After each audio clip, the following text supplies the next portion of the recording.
natural to get into business together. Well, what areas has the U.S. offered to lift sanctions on? Because it wouldn't be possible for many American companies to enter the Russian market right now under the existing sanctions. It is up to them to decide. So no offer has been made?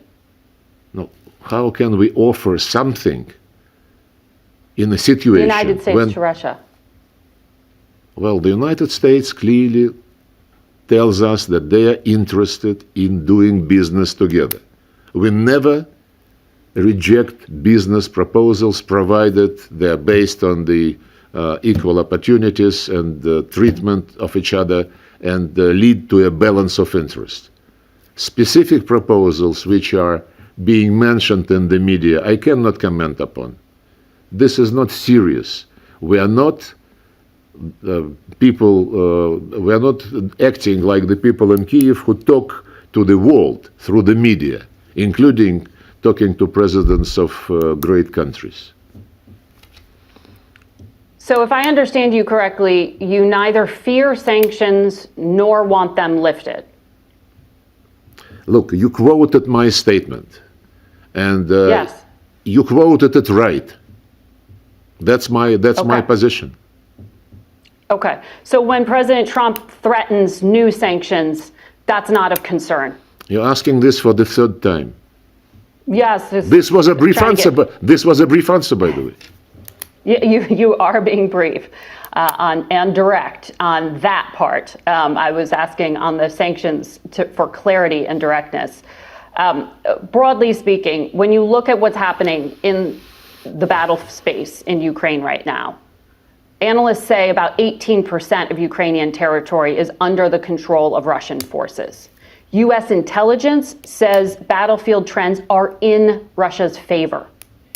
So if that's the case, why should the U.S. believe Russia is serious about ending the war if everything is in your favor? Well, we judge by the reaction of our American colleagues to what we tell them. And this is being done during negotiations. They're confidential, as any serious negotiation.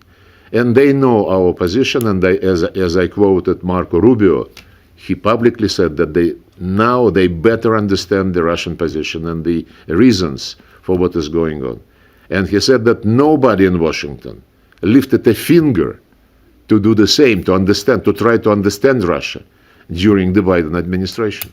Mm-hmm. And this implies that the dialogue continues, that the dialogue is supported by the United States, and I reiterate that it is supported by the Russian Federation, and this dialogue continues. So President Trump said he expects to meet soon with Vladimir Putin.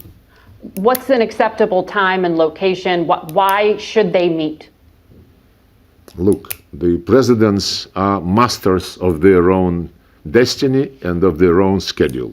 I heard President Trump say that he is planning to be somewhere mid-May, and that after that he would be suggesting some dates. I cannot add anything else. Right. He said he was asked about meeting with Vladimir Putin specifically in Saudi Arabia, and he said most likely not. That's in mid-May, but shortly thereafter. You said the same thing as I. Right. So what are you planning? So we read the same newspapers and watch the same channels on TV. Right, but I can't pick up the phone and call Marco Rubio, the Secretary of State, like you can. What plans are you making for the two to meet?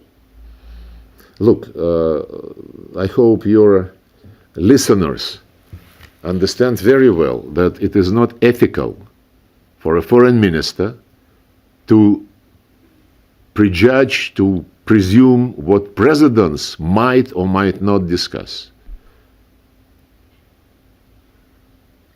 But you think it would be good for the two leaders to meet soon? Do you expect that's what Envoy Witkoff is negotiating? We're always in favor of meeting with people who are ready for a dialogue. President Putin repeated this thousands of times, and when we met in Riyadh together with President Putin's foreign policy advisor Ushakov, with Marco Rubio and Mike Waltz, the American colleagues clearly stated that the US policy is based firmly on US national interests.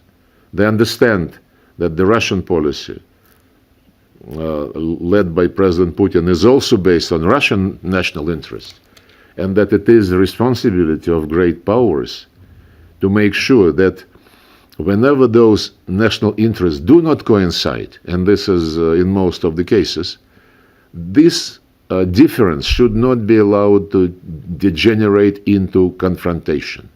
And that's what dialogue is for. But they also added that when the national interests of two countries or of more countries coincide, it would be stupid to miss an opportunity to translate this coincidence into some material, mutually beneficial projects. And this is absolutely our position.